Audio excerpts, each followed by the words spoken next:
Breaking news చూస్తున్నాం. భారత్ పైన మరో ఉగ్రదాడికి గ్రీన్ స్కెచ్ గీశారు పాకిస్తాన్. ఇటు పహల్గామ్ తరహాలోనే ఒక ఉగ్రదాడినైతే ప్లాన్ చేస్తున్నారు. పహల్గామ్ 2.0 అని చెప్పుకొస్తున్నారు. భారత్లో ఎలా దాడులు చేయాలనే అంశం పైన ఇటు పాక్ ఆర్మీ అలాగే ఉగ్రవాదుల మధ్య ఉన్నత స్థాయి సమావేశం నెలకొంది. ఇటు బావల్పూర్లో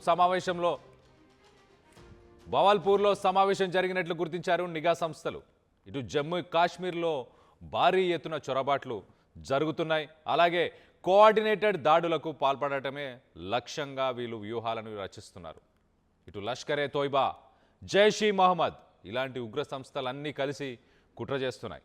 ఇటు పాక్ ఆర్మీ అలాగే ఉగ్రవాదుల మీటింగ్లో అలర్ట్ అయింది మొత్తానికైతే కేంద్ర ప్రభుత్వం.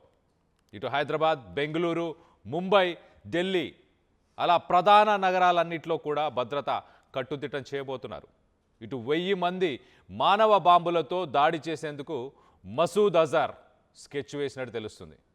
సంచలనం రేపుతుంది ప్రస్తుతానికి ఈ మసూద్ అజర్కి సంబంధించిన ఒక ఆడియో. ఆపరేషన్ సింధూర్లో ఇటు మసూద్ ఫ్యామిలీలో 10 మంది మృతి చెందారు. భారత్ పైన ప్రతీకారం తీర్చుకునేందుకు ఇటు రగిలిపోతున్నాడు మసూద్ అజర్. ఉగ్ర సంస్థలకు పాక్ ఆర్మీ నుంచి నిధులు వస్తున్నాయి. ఓ ఉగ్రవాద బ్యాచ్కి దాదాపు ట్రైనింగ్ పూర్తయినట్టే సమాచారం. ఇటు 2007లో అలాగే 2013లో హైదరాబాద్లో ఉగ్రదాడి చేశారు. 2013 ఫిబ్రవరి 21న దిల్సుఖ్ నగర్లో పేలుళ్లు జరిపారు. ఇటు దిల్సుఖ్ నగర్ పేలుళ్లలో 17 మంది మృతి చెందారు, 130 మంది గాయపడ్డారు. 2007 ఆగస్టు 25న లుంబిని పార్క్ అలాగే గోకుల్ చాట్లలో పేలుళ్లను జరిపారు. ఇటు లుంబిని పార్కులో కొంతమంది మృతి చెందారు, అలాగే 40 మంది గాయాల పాలయ్యారు. ఇటు గోకుల్ చాట్లో 33 మంది మృతి చెందారు, అలాగే 50 మందికి గాయాలయ్యాయి. ఇటు ఉగ్రదాడులకు పాల్పడిన ఇండియన్ ముజాహిదీన్ అలాగే లష్కరే తోయిబా ఆదేశాలతోనే వాటికి అనుగుణంగానే ఇండియన్ ముజాహిదీన్ గ్రూప్ అనేది పనిచేసింది. సో మొత్తం మీద పహల్గామ్ 2.0 ఉండబోతుందని చెప్పేసి ఇటు మసూద్ అజర్ ఒక ఆడియో కాల్లో మాట్లాడిన ఆ ఆడియో వినే ప్రయత్నం చేద్దాం ఒకసారి.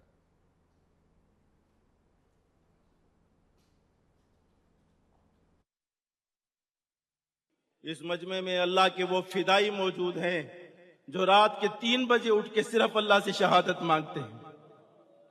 ना ये कहते हैं कि कर्जे उतर जाएं, ना ये कहते हैं कि बीवी मिल जाए, ना ये कहते हैं मकान मिल जाए, ना ये कहते हैं दुकान मिल जाए, ना ये कहते हैं बच्चे फर्मा बरदार बन जाए, ना ये कहते हैं यूरोप का वीजा मिल जाए, ना ये कहते हैं अमेरिका का वीजा मिल जाए, ना ये अल्लाह से गाड़ी मांगते हैं, ना नए तर्ज का मोटरसाइकिल मांगते हैं, ना अल्लाह ताला से आईफोन मांगते हैं. ये अल्लाह से कहते हैं अल्लाह शहादत दे दे, हमारे अमीर के दिल में डाल दे, मुझे पहले नंबर पे कर दे, मुझे आगे कर दे.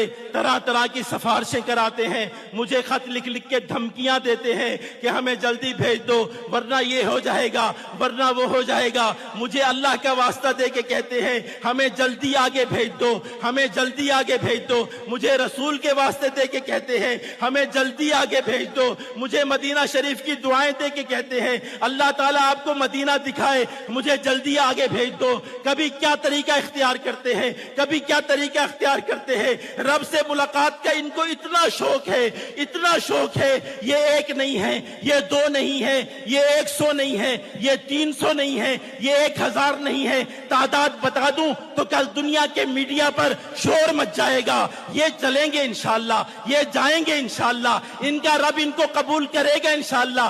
इसलिए कि हमारे रब ने हजरत मोहम्मद सल्लल्लाहु अलैहि वसल्लम की इस उम्मत के साथ बड़ा लाड फरमाया है. इस मजमे में अल्लाह के वो फिदाई मौजूद हैं. మసూద్ అజర్కి మార్నింగ్ పొద్దున్నే 3 గంటలకు లేచిన వాళ్ళందరూ ఏం చెప్తున్నారంటే రిక్వెస్ట్ చేస్తున్నారంట, ముందుగా నన్ను పంపించు, ఫస్ట్ ప్లేస్ నాకివ్వు, ఫస్ట్ సీటు నాకివ్వు, నేను చనిపోవడానికి సిద్ధంగా ఉన్నానంటూ మసూద్ అజర్కి కొంతమంది వ్యక్తులు, కొంతమంది ఫాలోవర్స్, జైష్ ఈ మహమ్మద్ అలాగే లష్కర్ ఈ తోబాకి సంబంధించిన వాళ్ళు పొద్దున్నే 3 గంటలకు లేచే వాళ్ళు దేవుడి నుంచి ఐఫోన్ కావాలనుకోరంట, కార్లు కావాలనుకోరంట, ఎలాంటి లగ్జరీస్ కావాలనుకోరంట, తనని బెదిరిస్తున్నారంట, ముందుగా నన్ను పంపు అని చెప్పేసి. సో ప్రస్తుతానికి మసూద్ అజర్ ఒక మీటింగ్లో మాట్లాడిన స్టేట్మెంట్ ఇది. బావల్పూర్లో తన ఇంటిని తన ఆర్గనైజేషన్ ఇటు జైష్ మహమ్మద్కి సంబంధించిన హెడ్ క్వార్టర్స్ని పేల్చేసినప్పుడు 10 మంది చనిపోయారు. 10 మంది చనిపోయిన తర్వాత రీసెంట్గా బావల్పూర్లోనే అదే ప్లేస్లోనే ఇటు పాకిస్తాన్ ఐఎస్ఐ, పాకిస్తాన్ ఆర్మీ, అలాగే జైష్ మహమ్మద్, అలాగే లష్కర్ ఈ తోయిబా ఇలాంటి గ్రూపులన్నీ కలిసి ఒక్కసారిగా మీటింగ్ పెట్టుకుని ఆ మీటింగ్లో ఇలాంటి మాటలు మాట్లాడుతున్నాడు. ఇంత రెచ్చగొట్టే మాటలు. పొద్దున్నే 3 గంటలకు లేచేవాళ్ళంట, దేవుడి నుంచి ఏమి కోరుకోరంట, ఏమి ప్రార్థించారంట. తనని ఇటు మసూద్ అజర్కి బెదిరిస్తున్నారంట, ముందుగా నన్ను పంపించు అని చెప్పేసి. మొత్తానికైతే ఒక భారీ ఎత్తున ఉగ్రదాడికి అయితే పాల్పడబోతున్నారు.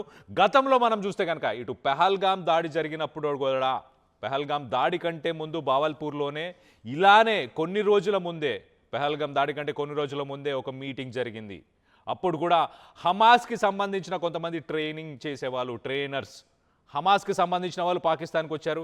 ఇటు పాకిస్తాన్ టెర్రర్ కమాండర్స్కి, అలాగే ఇటు జైష్ మహమ్మద్, అలాగే ఇటు లష్కర్ ఈ తైబా ఈ గ్రూపులకు సంబంధించిన వ్యక్తులకు ట్రైనింగ్ ఇచ్చారు. దానికి సంబంధించిన బ్లూ ప్రింట్ పహల్గాం దాడి అని చెప్పుకోవచ్చు. ఆ మీటింగ్కి సంబంధించిన బ్లూ ప్రింట్ పహల్గాం దాడి. ఇప్పుడు అలాంటి మరొక దాడినే ప్లాన్ చేస్తుంది ఇటు జైష్ మహమ్మద్ హెడ్ క్వార్టర్స్ జమియా మసీద్ సుబాన్ అల్లా బావల్పూర్లో ఏదైతే ఆపరేషన్ సింధూర్లో మనం కొల్లగొట్టామో, మనం పేల్చేసామో, దాంట్లో 10 మంది చనిపోయారు. ఆ 10 మందిలో చాలామంది ఇటు మసూద్ అజర్కి చాలా క్లోజ్ పీపుల్, చాలా క్లోజ్ రిలేటివ్స్, బంధువులు అని చెప్పుకోవచ్చు. అలాగే జైష్ మహమ్మద్ మసూద్ అజర్కి కావాల్సిన వాళ్ళందరినీ మనం ఆపరేషన్ సింధూర్లో లేపేశాం కాబట్టి ఇప్పుడు ఆపరేషన్ సింధూర్కి వాళ్ళు రివెంజ్ తీసుకునే ప్రయత్నం చేస్తున్నారు. పబ్లిక్ మీటింగ్స్లో ఇలాంటి మాటలు మాట్లాడుతున్నారు. ప్రస్తుతానికి ఇటు ఐఎస్ఐ, పాకిస్తాన్కి సంబంధించిన ఐఎస్ఐ ఇంటెలిజెన్స్, అలాగే పాకిస్తాన్కి సంబంధించిన మిలిటరీ కమాండర్స్, అలాగే at the same time Jaish Mohammed, Lashkar e Taiba అన్ని గ్రూపులు ఒక్కసారి కలిసాయి. ఈ మీటింగ్తో మొత్తానికైతే భారత ప్రభుత్వం ఒక్కసారిగా అప్రమత్తమైంది. ఇటు మహానగరాలు ఏవైతే ఉన్నాయో, ఇటు ఢిల్లీ, ముంబై, కోల్కతా, చెన్నై, హైదరాబాద్. సో హైదరాబాద్లో గతంలో మనం చూసాం 2007లో దాడులు జరిగాయి. దాని తర్వాత 2013లో కూడా దాడులు జరిగాయి. ఈ దాడుల్లో 40 మంది, ఒక్కొక్క చోట 40 మంది, 50 మంది, 30 మంది ఇంతమందిని చంపే ప్రయత్నం చేశారు, చంపేశారు. దాదాపు 100 మంది గాయపడ్డారు. ఉగ్రవాదులకు ఇండియా ముజాహిదీన్ అని చెప్పేసి ఒక గ్రూప్ అప్పుడు సపోర్ట్ చేసింది. ఆ ఇండియన్ ముజాహిదీన్ గ్రూప్ అప్పుడు హైదరాబాద్లో చాలా యాక్టివ్గా ఉండే. ఇప్పటికీ ఇక్కడ ఇలాంటి కొన్ని స్లీపర్ సెల్స్ ఉన్నాయా? గతంలో మనతో ఆర్టీవీతో ఎక్స్క్లూజివ్గా మాట్లాడిన ఒక ఎక్స్ కల్నల్, ఆయన కూడా ఇదే చెప్పుకొచ్చాడు. రానున్న ఒక అసలైన తొలి వెలుగు. ఫాలో వాట్సాప్ @తొలి వెలుగు అఫీషియల్.